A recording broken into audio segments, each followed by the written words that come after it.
بسم اللہ الرحمن الرحیم الحمد للہ وکفی والصلاة والسلام علی عبادہ الذین اصطفی اما بعد فاعوذ باللہ السمیع العلیم من الشیطان الرجیم بسم اللہ الرحمن الرحیم۔ معزز خواتین و حضرات، آج کا ہمارا درس جو ہے وہ سورۃ الانبیاء 21ویں سورہ جو ہے اس کی آیت 111 اور 112 پر انشاءاللہ العزیز مشتمل ہوگا۔ ارشاد ربانی ہے، بسم اللہ الرحمن الرحیم وَإِنْ أَدْرِي لَعَلَّهُ فِتْنَةٌ لَكُمْ وَمَتَاعٌ إِلَىٰ حِينٍ قَالَ رَبِّ احْكُم بِالْحَقِّ وَرَبُّنَا الرَّحْمَنُ الْمُسْتَعَانُ عَلَىٰ مَا تَصِفُونَ۔ صدق اللہ مولانا العظیم وبلغنا رسول النبی الکریم ونحن علی ذلک من الشاہدین الشاکرین والحمد للہ رب العالمین۔ وَإِنْ أَدْرِي، اور میں نہیں جانتا، وَإِنْ أَدْرِي، اور میں نہیں جانتا، لَعَلَّهُ فِتْنَةٌ لَكُمْ، کہ یہ جو تمہیں مہلت مل رہی ہے یہ مہلت تمہارے لیے تباہی کا باعث بنے گی۔ اس مہلت کا تم غلط استعمال کرو گے اور غلط استعمال جو ہے وہ تباہی کا باعث بنے گا، یا یہ کہ اس مہلت کو تم صحیح استعمال کرو گے اور متاع الی حین، اور اس کے نتیجے میں یہ تمہارے لیے ساز و سامان ہوگا، ساز و سامان الی حین، کچھ مدت کے لیے، کچھ وقفے کے لیے۔ یعنی یہاں پر مہلت کا جو وقفہ ہے اس کا چونکہ استعمال انسان کے اوپر ہے، وہ مثبت بھی کر سکتا ہے، منفی بھی کر سکتا ہے، تعمیر کے لیے بھی ہو سکتا ہے، تخریب کے لیے بھی ہو سکتا ہے۔ اس لیے فرمایا کہ میں اپنے طور پر نہیں جانتا، وہی بتایا تو وہ اور بات ہے، اپنے طور پر مجھے کچھ معلوم نہیں ہے کہ جو تمہیں مہلت ملی ہے اس مہلت کا تم غلط استعمال کرو گے یا صحیح۔ اس میں سبق یہ ہے رفقا محترم کہ جو افراد ہمارے سامنے آئیں ہم ان کے مستقبل کے بارے میں فتویٰ لگانے سے باز رہیں، اور کسی کے بارے میں ہم یہ فیصلہ نہ کر لیں کہ آج جو ہماری مخالفت کر رہا ہے لازماً کل بھی یہ ہمارا مخالف ہی ہوگا، اور یہ بھی کچھ ضرور نہیں کہ جو آج ہمارے ساتھ ہے لازماً یہ کل بھی ہمارے ساتھ ہوگا۔ یعنی انسان کے پاس جو اختیار و ارادہ کی وہ صلاحیت ہے یہ دودھاری تلوار ہے، تو کسی وقت بھی انسان بیک آؤٹ ہو سکتا ہے، جبر ہے نہیں، کسی کو کمپلشن تو جبر تشدد یا اس کو مجبوری تو ہے نہیں۔ تو ایک تو اس میں یہ سبق ہے کہ افراد کے بارے میں بالخصوص ان کے مستقبل کے حوالے سے حال میں بیٹھ کر کوئی فیصلہ نہیں کرنا چاہیے، اس لیے دروازہ کھلا رکھو۔ مخالف سے مخالف کے بارے میں بھی مایوس ہونے کی ضرورت نہیں ہے، لہٰذا اس پر بھی کام کرو، محنت کرو، جدوجہد کرو۔ اس ضمن میں رفقا محترم ہم قرآن حکیم سے جو رہنمائی حاصل کرتے ہیں، میں چاہتا ہوں کہ اس کا ایک شعر آپ حضرات کے سامنے آئے۔ سورہ الاعراف آیت نمبر 164۔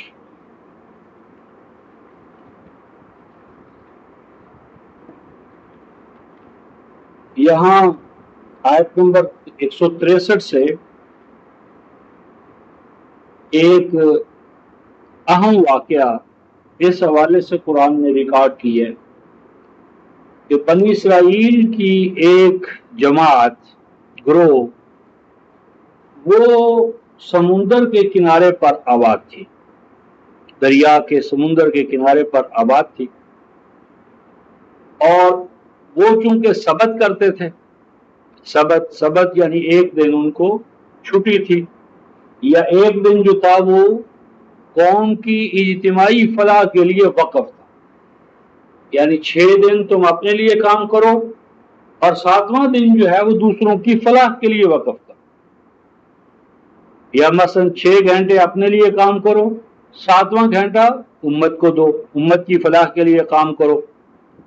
تو یعنی اس میں ایسا نظام بناؤ کہ ٹائم صرف اپنی ذات ہی کے لیے وقف نہ رکھو، بلکہ دوسروں کے لیے فلاح، دوسروں کی تعلیم، دوسروں کی تربیت، دوسروں کے کام آنا۔ تو وہ ہفتے میں 1 دن کر لیا جائے، مہینے میں 4 دن کر لیے جائیں، یا ہر روز اس میں ہم ایک ایسا تناسب بنا لیں اس کا میزانیہ یا نظام الاوقات۔ تو ان کو بھی یہ حکم دیا گیا تھا۔ تو جب انہوں نے ہفتے کے 1 دن، مثلا وہ شکاری تھے، ملاح تھے، شکار پکڑتے تھے مچھلیوں کا، تو جب وہ 1 دن انہوں نے ترک کر دیا، چھوڑ دیتے تھے، تو وہ یہ جو حیوانات ہیں، مچھلیاں ہوں، پرندے ہوں، کتے ہوں، بلے ہوں، تو ان کے اندر بھی ایک جبلت ہے، اور وہ جبلت یہ ہے کہ یہ بھی متاثر ہوتے ہیں، اور اس کے نتیجے میں ان کا کریکٹر یا ان کا رد عمل جو ہے وہ ظاہر ہوتا ہے۔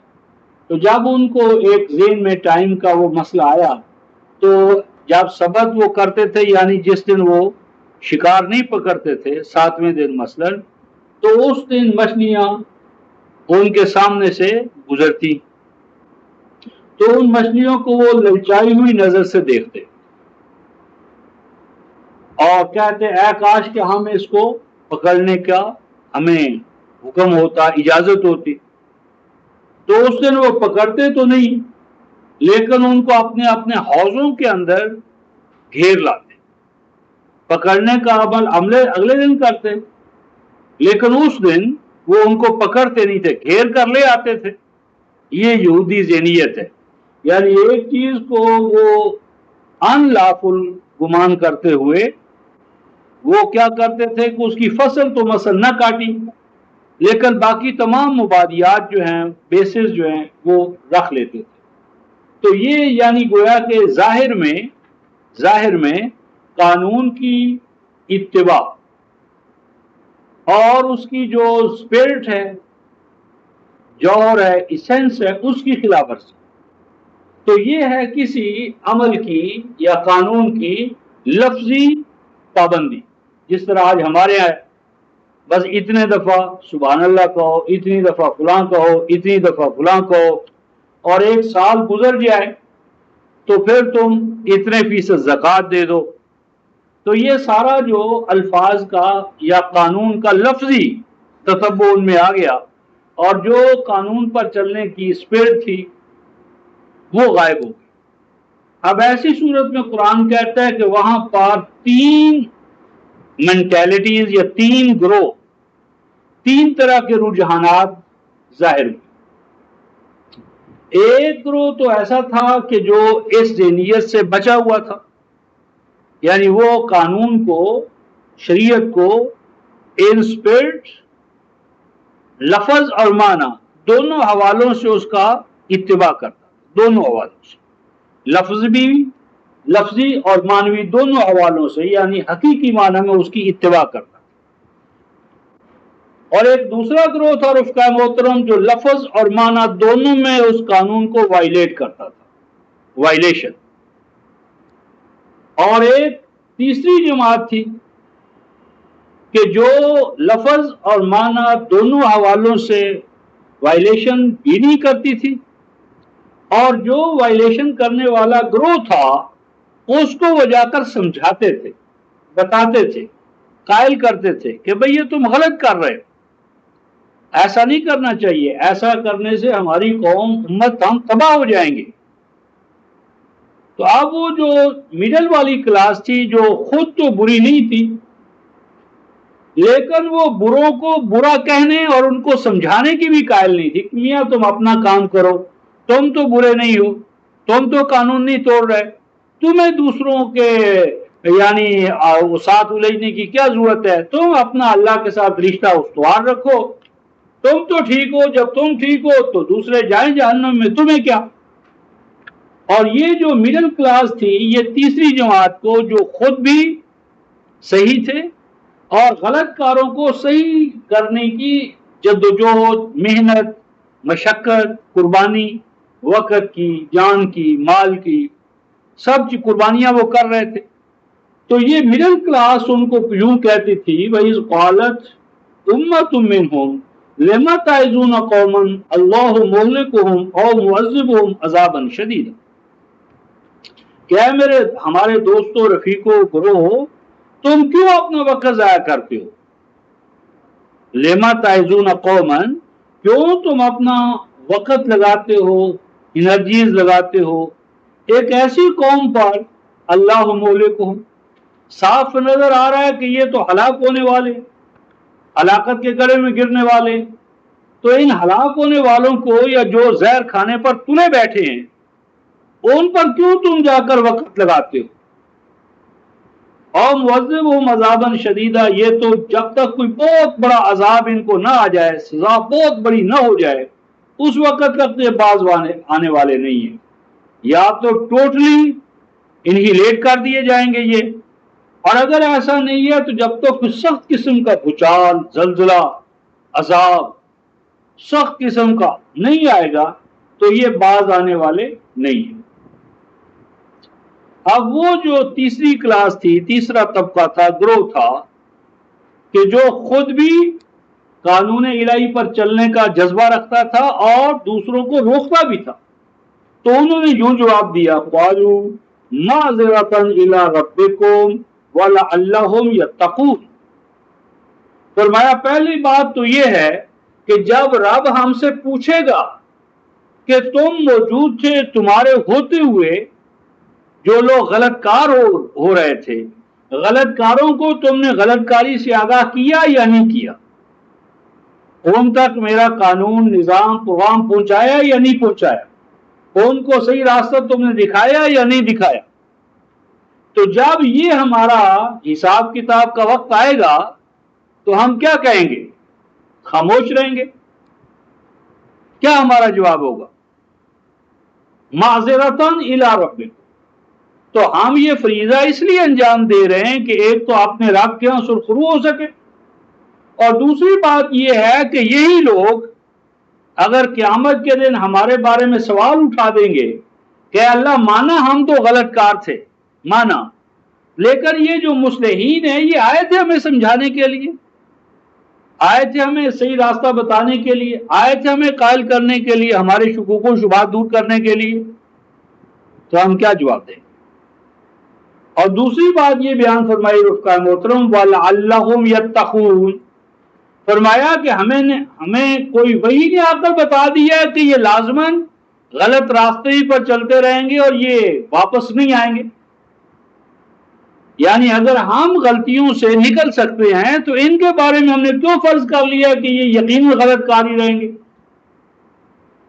اس لیے کیا عجب کہ ہماری یہ محنت جو ہے یہ نتیجہ خیز ہو، اور یہی جو آج بظاہر بدماش، غلط کار اور پتہ نہیں کہاں کے نظر آ رہے ہیں یہی واپس لوٹ آئے. اس پر آگے قرآن کہتا ہے 165 میں رفقا محترم فَلَمَّا نَسُوا مَا ذُكِّرُوا بِهِ أَنجَيْنَا الَّذِينَ يَنْهَوْنَ عَنِ السُّوءِ وَأَخَذْنَا الَّذِينَ ظَلَمُوا بِعَذَابٍ بَئِيسٍ بِمَا كَانُوا يَفْسُقُونَ. فرمایا کہ پھر جب اس گروہ نے بھلا دیا، فلما نسو، جب اس قوم نے، گروہ نے بھلا دیا، ما ذکروا بہی، وہ پیغام جو بار بار جس کی انہیں یاد دہانی کرائی جا چکی تھی یا کرائی جا رہی تھی، تو آگے قرآن کہتا ہے انجینا، تو ہم نے بچایا کس گروہ کو رفقا محترم؟ الذین ینہون عن السوء، صرف اس گروہ کو ہم نے بچایا جو خود بھی برے نہیں تھے اور دوسروں کو برائی سے روکتے تھے. اب رہا مسئلہ اس گروہ کا کہ جو خود تو برے نہیں تھے لیکن برائی سے روکتے بھی نہیں تھے، ان کے بچائے جانے کا قرآن اعلان نہیں کرتا. یعنی گویا کہ جو اصل نقطہ نظر ہے وہ یہ ہے کہ ایک غلط معاشرے میں رہتے ہوئے غلط کاریوں پر خاموشی اختیار کرنا، باوجود اس کے کہ انسان خود ان غلط کاریوں میں انوالو نہ ہو، قرآن حکیم کی روح سے یہ بھی جرم ہے،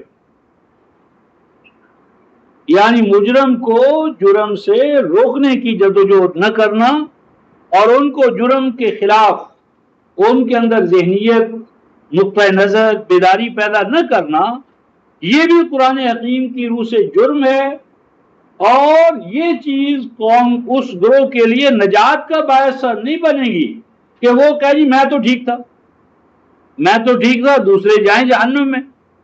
اور یہی رفقہ محترم اس وقت ہمارے اندر عام ہو رہا ہے کہ جو خود غلط نہیں ہے وہ اس بات پر قناعت کر لیتا ہے ٹھیک ہے جی ہم تو غلط نہیں ہیں، دوسروں کے پھڈے میں پڑنے کی ہمیں کیا ضرورت، تو یا تو بے حس ہو جاتا ہے یا خاموشی اختیار کر لیتا ہے، گونگا پہلوان بن جاتا ہے، اور اس حوالے سے اپنے آپ کو دے لیتا ہے تسلی کہ جی ہم تو ٹھیک ہیں، دوسرے غلط ہیں تو ہم ان کے ذمہ دار تھوڑے ہیں۔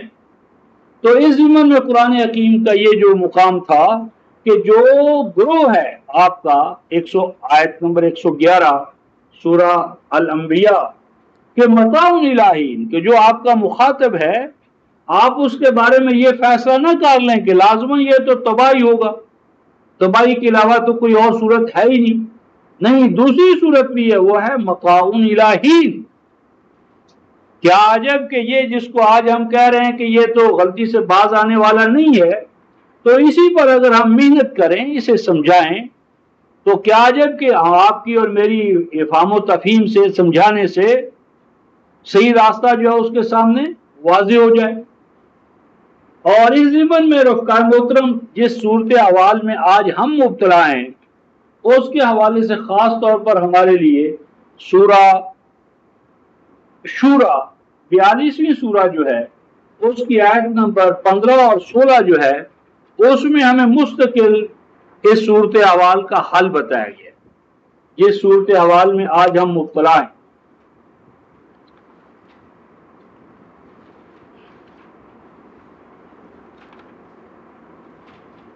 آج ہم جس صورت احوال میں مبتلا ہیں رفقائے محترم آیت نمبر 14 سورہ شورا 42ویں سورہ، قرآن کہتا ہے وَمَا تَفَرَّقُوا اور وہ فرقہ فرقہ نہ ہوئے، گروہ بندیاں ان میں پیدا نہ ہوئی، گروہ پیدا نہ ہوئے، فرقہ فرقہ نہ ہوئے، إِلَّا مِن بَعْدِ مَا جَاءَهُمُ الْعِلْمُ، مگر اس وقت وہ گروہ بندیوں کا شکار ہوئے، فرقے بنے جب ان کے پاس علم آ گیا۔ تو سوال پیدا ہوتا ہے کہ علم سے تو رفقائے محترم اختلافات ختم ہوتے ہیں، علم تو نور ہے، علم تو نور ہے۔ سائنس مثلا تو سائنٹسٹوں کے مابین لڑائی جھگڑے تو نہیں ہوتے، وہ تو واشنگٹن میں بیٹھا ہو یا ماسکو میں بیٹھا ہو یکساں نتائج تک پہنچتے ہیں۔ تو علم تو رفقائے محترم اتحاد پیدا کرتا ہے، علم روشنی ہے، روشنی سے تو اختلافات ختم ہوتے ہیں، لیکن یہ کیا وجہ ہے کہ علم کے بعد ہی ان میں اختلافات پیدا ہو گئے؟ تو علم رفقائے محترم دو ہے قرآن حکیم کی روح سے، ایک ہے علم باغی اور ایک ہے علم طائی، طائی، علم دو ہیں، العلم علمان، علم دو ہیں۔ ایک علم وہ ہے رفقائے محترم جو اللہ کی ٹھہرائی ہوئی حدود کے اندر رہتا ہے، یعنی اللہ تبارک و تعالیٰ نے جو باؤنڈری لائنز پرسکرائب کر دی ہیں ان باؤنڈری لائنز کے اندر رہنے والا علم علم طائی ہے۔ یہ علم امت کو نجات کا راستہ دکھاتا ہے کیونکہ اس کی اساس اللہ کی کتاب ہوتی ہے۔ اور دوسرا علم ہوتا ہے رفقائے محترم باغی، علم باغی، وہ علم جو اللہ کی ٹھہرائی ہوئی حدود کو کراس کر جاتا ہے۔ تو وہ علم جو باغی ہوتا ہے وہ امت میں اختلاف اور تفرقے کا باعث بنتا۔ مادی دنیا کی مثال یوں سمجھیں کہ مثلا پانی، سورہ الانبیاء آیت نمبر 30 جعلنا من الماء کل شیء حی، پانی جو ہے وہ حیات کا باعث ہے، حیات آور ہے، حیات خیز ہے، ممد حیات ہے۔ لیکن وہی پانی رفقائے محترم دریا کی مثال لیں کہ جب وہ دریا کا پانی دریا کے بیڈ میں رہتا ہے، بیڈ میں رہتا ہے یعنی اس کے حدود میں رہتا ہے، تو وہ علم، وہ پانی نہر کی شکل میں ہو، دریا کی شکل میں ہو، نالوں کی شکل میں، جس شکل میں، اگر بیڈ میں رہے گا تو ممید حیات، اور وہی اگر اپنے بیڈ کو، حدود کو کراس کر جائے، سیلاب کی شکل اختیار کر لو، ٹوٹ جائے، تو وہی پانی جو ہے وہ جو ہے فلڈ والا، وہ کھیتوں کے لیے، کھلیانوں کے لیے، آبادیوں کے لیے، سب کے لیے تباہی کا باعث بن جاتا ہے۔ تو اسی طرح وہ علم جو اللہ کی ٹھہرائی ہوئی حدود کے اندر رہے گا وہ علم طائی ہے، تلک حدود اللہ فلا تعتدوها، اس سے امتوں کے اندر حیات، زندگی پیدا ہوتی ہے۔ اور جب وہی علم جو ہے وہ اللہ کی ٹھہرائی ہوئی حدود سے بغاوت کرتا ہے تو وہ پھر فساد کا باعث بنتا ہے، تفرقے کا باعث بنتا ہے۔ یہاں العلم کے بغیم بینہ، علم تو اچھا تھا، لیکن علم یہاں کون سا تھا؟ بغیم بینہ، وہ ایسا علم تھا کہ جس کا مقصد ان کے مابین بغاوت پیدا کرنا، اور بغاوت ہوتی اللہ کے علم سے، اللہ کی کتاب سے، اللہ کی ٹھہرائی ہوئی حدود سے۔ تو فرمایا کہ اختلاف ان میں ایسے علماء نے پیدا کیا جو اللہ کی ٹھہرائی ہوئی حدود کے اندر رہنا انہوں نے اپنی شان کے خلاف چلا۔ اور اس چیز کو رفقائے محترم سورہ الجاسیہ 45ویں سورہ جو ہے اس کی آیت نمبر 23 کا مطالعہ فرمائیں۔ سورہ الجاسیہ آیت نمبر 45-23۔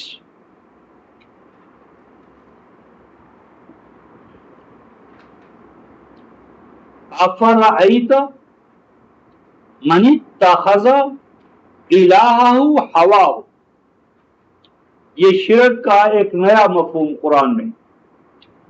کیا آپ نے اے مومن کبھی غور کیا ہے، دیکھا ہے؟ یہ دیکھنے کی چیز تھی، اے کاش کہ تو نے اسے دیکھا ہوتا، غور کیا ہوتا۔ کیا تو نے کبھی غور کیا؟ کس پر؟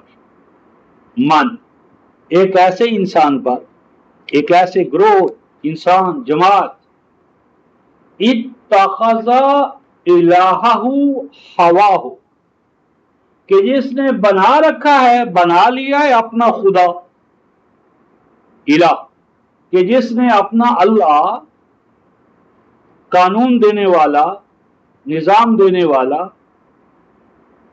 جس کے حکم کی اطاعت کی جائے، وہ کس کو بنا لیا رفقائے محترم؟ ہوا، اپنی حیوانی خواہشات کو، حیوانی خواہشات، کھانا پینا، بچے پیدا کرنا اور مر جانا۔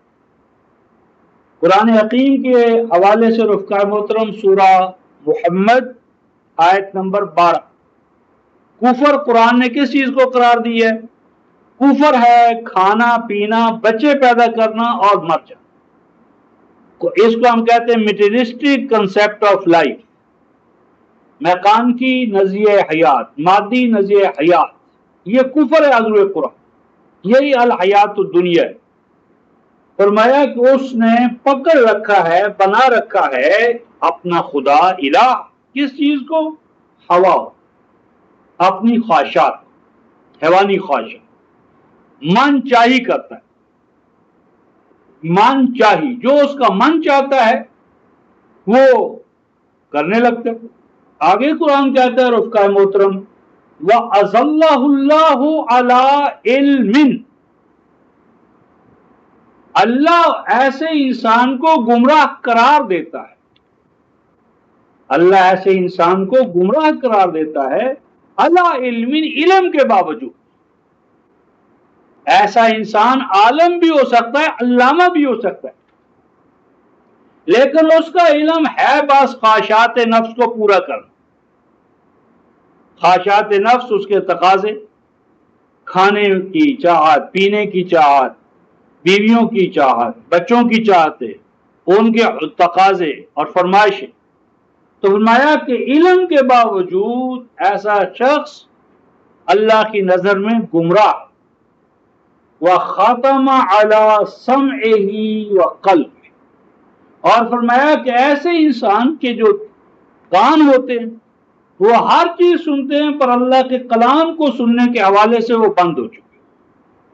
وَعَلَى قَلْبِهِ، اور ایسے انسان کا دماغ ہر طرف جاتا ہے مگر اللہ کے کلام کا اس دل دماغ میں اترنا جو ہے یہ نہیں ہو پاتا.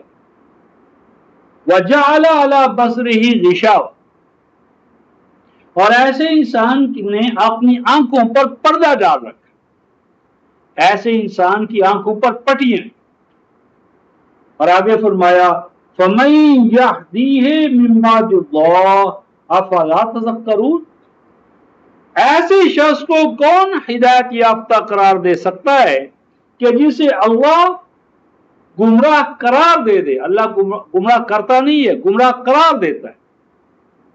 تو جو اللہ کی میزان کے حوالے سے، کتاب کے حوالے سے اس کا راستہ چھوڑ دے تو اس کو کون ہدایت یافتہ قرار دے سکتا ہے؟ افلا تذکرون، تم کیوں اللہ کے قرآن سے، ذکر سے فیضیاب نہیں ہو رہے؟ تو علم ناکافی ہے رفقائے محترم، علم ناکافی ہے. علم کے لیے شرط ہے کہ اس کا مقصود اور نصب العین اللہ تبارک و تعالیٰ کی رضا ہو. اگر علم کا مقصود اللہ تبارک و تعالیٰ کی رضا نہ ہو تو وہ علم ہونے کے باوجود ایسا ہی ہے کہ جس طرح پانی تو ہے لیکن وہ دریا کی حدود سے باہر نکلا ہوا ہے تو وہ آبادیوں کے لیے تباہی کا باعث بنتا ہے. تو علم کے لیے اساسی شرط ہے کہ وہ حدود اللہ کے اندر ہو. اگر حدود اللہ سے باہر نکل گیا تو وہ تباہی کا باعث بنے. فرمایا ولولا، سورہ شورى آیت نمبر 14، ولولا کلمۃ سبقت من ربک الی اجل مسمى، اور اگر تیرا رب پہلے سے ایک قانون نہ ٹھہرا چکا ہوتا، اور اگر تیرا رب پہلے سے ایک قانون نہ ٹھہرا چکا ہوتا، اور وہ قانون کیا ہے کہ حیات دنیا میں وہ سب کو دے گا، مومن کو بھی دے گا، کافر کو بھی دے گا، اور کافر پر فوری طور پر وہ مواخذہ نہیں کرے گا، یعنی مہلت کا وقفہ جو ہے اس میں سب کو وسائل حیات ملتے چلے جائیں گے. تو اگر ایک مدت تک ساز و سامان حیات کا عطا کرنے کا اللہ کا قانون پہلے سے نہ ٹھہرایا جا چکا ہوتا، لَقُضِيَ بَيْنَهُمْ، تو پھر اس کائنات کا قانون یہ ہوتا کہ جو ہی کوئی غلط کرتا، غلط سوچتا، غلط قدم کی اٹھتا اس کا، تو اسی وقت اللہ تعالیٰ اس کو پکڑ لیتے، اسی وقت اس پر تباہی نازل فرما دیتے. لیکن ایسا نہیں، یہ اللہ کا قانون نہیں ہے. وہ مہلت دیتا ہے، مہلت دیتا چلا جاتا ہے تاکہ تمام وہ مہلت کا جو پیمانہ ہے وہ بھر لیتا ہے، تو اس کے بعد پھر قانون مکافات عمل کے تحت نتائج و ثمرات مرتب ہوتے ہیں. اب اس کے بعد اوپر تھا رفقائے محترم کے تفرقہ پیدا کر دیا، علم باغی ہو گیا، اور علم باغی نے تفرقہ پیدا کر دیا. اب آگے قرآن کہتا ہے وَإِنَّ الَّذِينَ أُورِثُوا الْكِتَابَ مِن بَعْدِهِمْ لَفِي شَكٍّ مِّنْهُ مُرِيبٍ. اب جب یہ اختلاف اور تفرقہ اسٹیبلش ہو گیا، اختلاف اور تفرقے کے بغیر اسلام کا تصور ہی ناممکن ہو گیا. اسلام ناقابل تصور ہے فرقوں کے بغیر. تو اب قرآن یہ کہتا ہے کہ بے شک وہ لوگ اورثوا الکتاب، جو کسی نہ کسی طرح وارث بنائے گئے کتاب کے، من بعدہم، ان اختلاف پیدا کرنے والے علماء کے بعد، یعنی وہ جنریشنز، وہ نسلیں جو اس دور میں پیدا ہوئیں کہ جب اختلاف اور تفرقے سے اسلام کا، دین کا حلیہ انہوں نے بگاڑ دیا. تو نوجوان نسل پوچھنے لگا کون سا اسلام؟ نورانی والا، مفتی محمود والا، مودودی صاحب والا، شیعوں والا، سنیوں والا، شافیوں والا، مالکیوں والا، ایرانی ٹائپ، سعودی ٹائپ، کون سا اسلام؟ وَإِنَّ الَّذِينَ أُورِثُوا الْكِتَابَ، اور جو کسی نہ کسی، یہ پیسے وائس ہے، جن تک کسی نہ کسی طرح کتاب کی وراثت پہنچی، موروثی یعنی باپ دادا مسلمان، ہم بھی مسلمان، باقی اسلام ہمارا اپنا اختیار کردہ نہیں ہے، تو ایسی نسل کا المیہ کیا بن گیا؟ لفی شک منہ مریب، فرمایا کہ وہ نسل جیسے جیسے اس اسلام کو چیک کرتی ہے، تو جس طرح پیاز چھلکے سے چھلکا اترتا چلا جاتا ہے، ہر چھلکے کے نیچے ایک چھلکا، کہیں نظر نہیں آتا کہ چھلکوں کے بعد کیا ہوگا، چھلکے پر چھلکا، تو پوسٹ کندہ کیے جائیے، کرتے جائیے، ہر طے اترتی چلی جائے گی، کہیں اسینس جو اور خلاصہ ملے گا نہیں، تو وہ پھر ایسے شک کے اندر، ڈاؤٹ کے اندر، جو ڈاؤٹ کریٹنگ مینٹیلٹی، سکیپٹسزم، انجام کار سوائے تشکیک کے، لا ادریت کے، ارتیاب کے، اور کوئی چیز، کوئی مذہب ان کے پاس نہیں رہتا۔ سکیپٹسزم یعنی یہ ایک فلسفے کی ایک مستقل شاخ ہے۔ تو فرمایا کہ پھر شک کی نفسیات، ہر چیز کے بارے میں شک، کسی چیز کے بارے میں یقینی، اور یقینی رفقہ محترم عمل پیدا کرتا ہے، جہاں بھی بے یقینی ہوگی بے عملی ہوگی، بد عملی ہوگی، بد عملی اور بے عملی نتیجہ ہے بے یقینی اور بد یقینی کا۔ یقین جب بھی ہوگا رفقہ محترم عمل پیدا ہوگا۔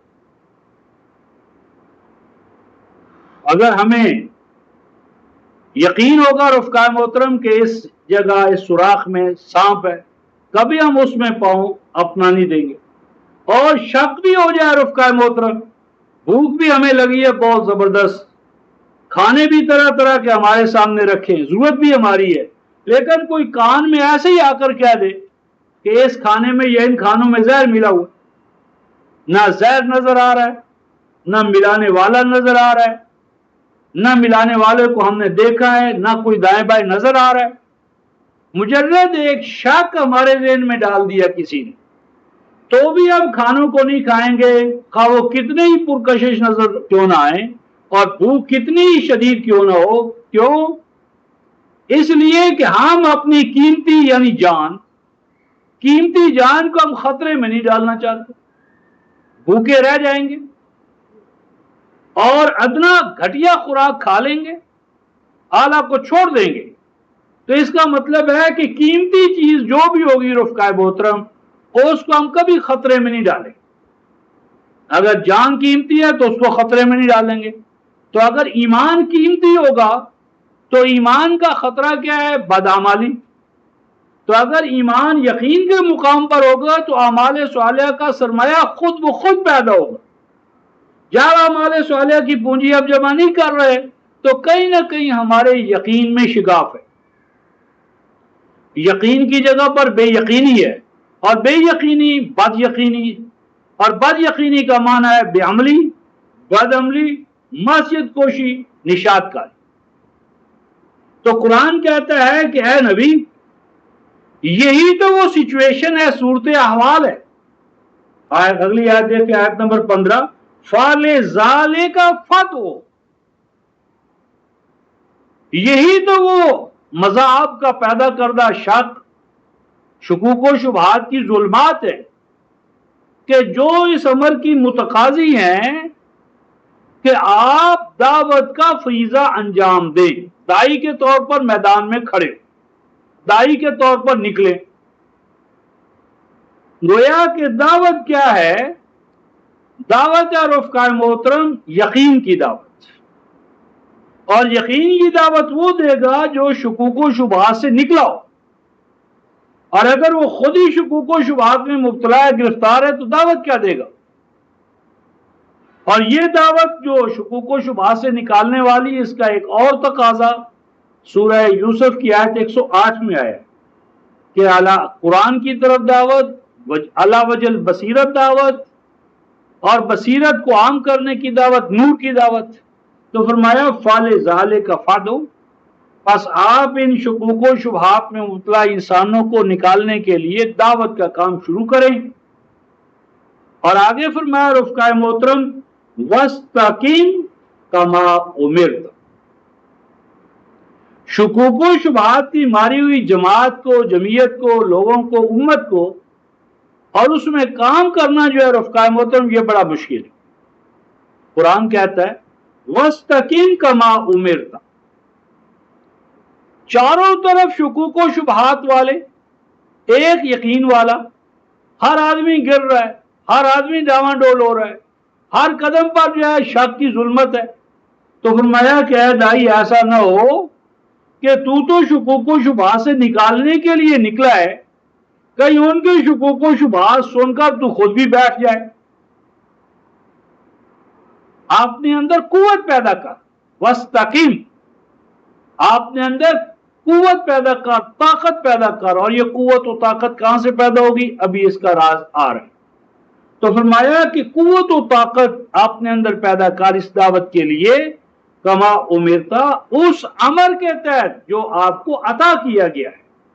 ذالک امر اللہ انزلہ الیک، تو اللہ کے امر سے اپنے آپ کو کیا کر، بھر لے، چارج کر۔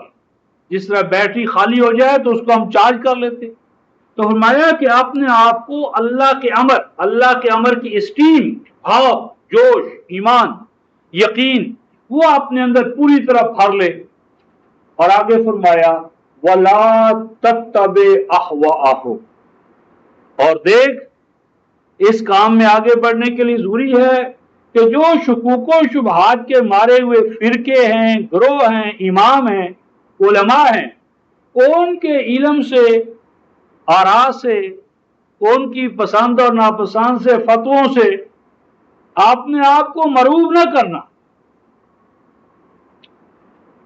رفقائے محترم 1,00,000 نابینے ہو تو کیا ایک بینا انسان ان سے ڈر سکتا ہے؟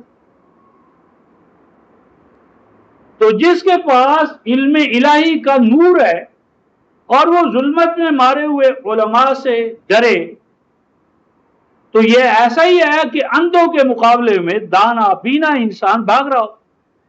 وَلَا تَتَّبِعْ أَهْوَاءَهُمْ، فرمایا کہ ان کی پسند اور ناپسند، ان کی خواہشات، ان کے فتوے، ان کی روایات، ان کو اپنے لیے اعتبار کے قابل نہ بنانا، ان سے نہ ڈرنا۔ اور آگے فرمایا وَقُلْ، اور اعلان کرو، اے رسول اعلان کر، آمنت بما انزل اللہ من کتاب، آمن تو عام ترجمہ کیا ہے کہ میں مومن ہو گیا، لیکن یہ ترجمہ رفقائے محترم ناکافی ہے۔ سورہ الحشر 59 سورہ آیت نمبر 23، 59/23، اللہ تعالیٰ نے اپنے آپ کو المؤمن قرار دیا، العزیز الجبار المتکبر، تو الباری الخالق الباری المصور، تو یہ جو اللہ کی اسماء ہیں، اسماء حسنہ، وہ اللہ الخالق الباری المصور، تو اس میں المؤمن العزیز الجبار المتکبر سبحان اللہ عما یشرکون، تو المؤمن اللہ کی ذات۔ تو اب اللہ کی ذات المؤمن، تو کیا معنی؟ اللہ کا بھی کسی پر ایمان ہے؟ المؤمن کا معنی ہے رفقائے محترم امن دینے والا اور امن میں آنے والا۔ آمانہ امن سے ہے، امن میں آ جائے بندہ تو مومن، امن کے لیے کھڑا ہو جائے، دوسروں کو امن کی گارنٹی دے، وہ اللہ۔ اور اسی اللہ المؤمن کے کلام کے سایوں میں جب امت مسلم آئے تو یہ بھی من دخلہ کان آمنا، مومن جماعت تو یعنی گارنٹی دیتی ہے نوع انسانی کو امن کی۔ آمن تو میں امن پا گیا، میں نے سیفٹی اینڈ سیکیورٹی حاصل کر لی، میں سیفٹی اینڈ سیکیورٹی حاصل کر کے رہوں گا۔ کس بنیاد پر؟ بما انزل اللہ، اللہ کے نازل کردہ نظام، کلام، اقدار، کہ جو اللہ تبارک و تعالیٰ نے اقدار وحی، علم، نور نازل کیا ہے، میں اس کی بنیاد پر امن میں آ گیا، شکوک و شبہات سے، شکوک و شبہات کی آندھیوں سے، خوف سے، حزن سے، کیونکہ سورہ البقرہ کی آیت نمبر 38 میں فرمایا فَإِمَّا يَأْتِيَنَّكُم مِّنِّي هُدًى فَمَن تَبِعَ هُدَايَ فَلَا خَوْفٌ عَلَيْهِمْ وَلَا هُمْ يَحْزَنُونَ۔ ہدایت کی پہچان ہی ہے رفقائے موت اِنَّ هُدَى اللَّهِ هُوَ الْهُدَىٰ، کہ وہ جماعت کو ہر طرح کے خوف اور ہر طرح کے حزن سے آزاد کرے۔ اور دو خوف بنیادی ہیں رفقائے محترم جو نوع انسانی کو کھا رہے، وہ کیا ہے؟ سورہ النحل آیت 112، 16-112 دو بنیادی خوف ہے۔ وہ ایک تو رفقائے محترم روٹی کا خوف ہے، پتہ نہیں کل مجھے اور میری آل اولاد کو روٹی ملے گی یا نہیں ملے گی، یہ خوف ہر فرد پر چھایا ہوا ہے۔ اس خوف سے الہدا کو، آپ کو الہدا کا فریضہ ہے کہ وہ آپ کو وہ تکنیک بتائے، وہ نظام عطا کرے کہ ہر فرد اپنی ذات اور اپنی آل اولاد کی روٹی کے خوف سے آزاد ہو جائے۔ اور دوسرا خوف ہے رفقائے محترم، یہ تو ہے لباس الخوف، یعنی یہ ہے مستقبل کا، یعنی روٹی کا خوف کل ملے گی یا نہیں ملے گی، اور دوسرا انسیکیورٹی، پتہ نہیں میری جان، مال، عزت و آبرو محفوظ رہتی ہے یا نہیں، ابھی میں یہاں سے نکلتا ہوں تو کیا عجب کہ میں محفوظ طریقے سے گھر پہنچتا ہوں یا نہیں پہنچتا۔ تو مستقبل کی انسیکیورٹی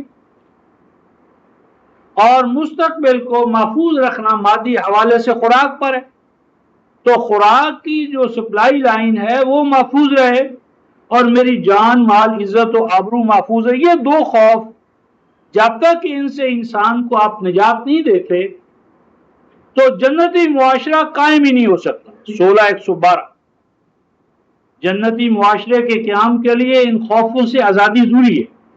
تو یہاں جو ارشاد فرمایا آمن تو، میں نے تو امن پا لیا، میں نے امن کا راز معلوم کر لیا، بما انزل اللہ، اس چیز کے حوالے سے جو اللہ نے نازل کی۔ اور اللہ نے کیا نازل کی ہے؟ من کتاب، اللہ نے میرے اوپر ایک ہی کتاب نازل کی ہے، 7 کتابیں کہ ایک قرآن اور 6 سیاہ ستہ، ایک قرآن اور 4 سیاہ اربع نہیں، جو کچھ اللہ نے نازل کیا ہے وہ تو ایک ہی کتاب ہے۔ من کتاب، کتاب مفرد کہ ایک ہی کتاب اس نے نازل کی۔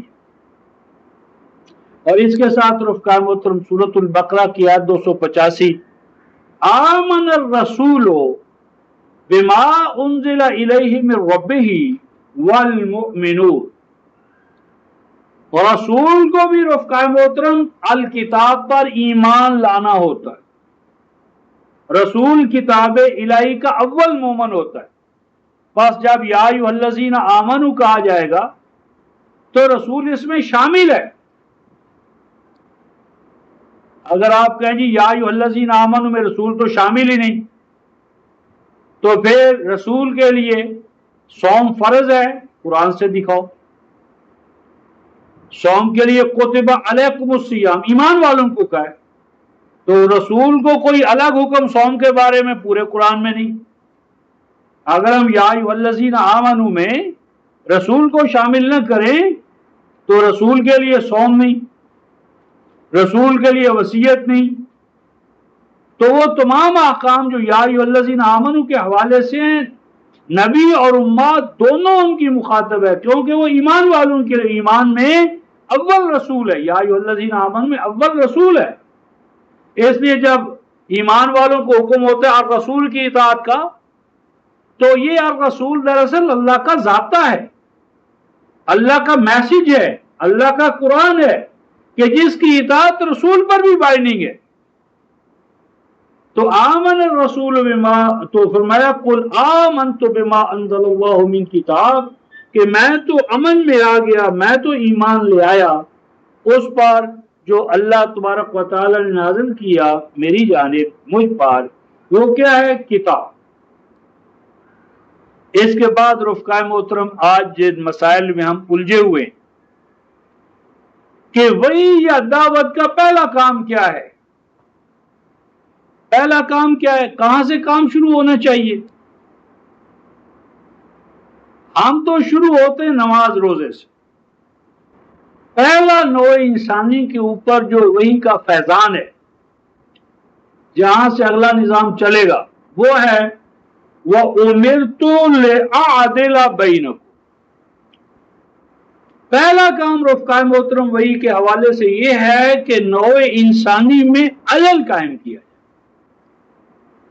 عدل کا معنی ہوتا ہے رفقائے محترم ترازو جو ہوتا ہے، ترازو کے دونوں جو پلڑے ہیں ان کو عدل کہا جاتا ہے۔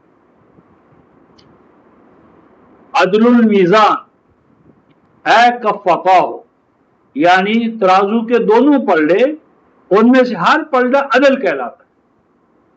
عدل کا یہاں معنی ہے ایکویلٹی، مساوات۔ پہلا کام ہے کہ یہ جو چھوٹے اور بڑے کا امتیاز ہے، اس امتیاز پر کلہاڑا چلایا جائے۔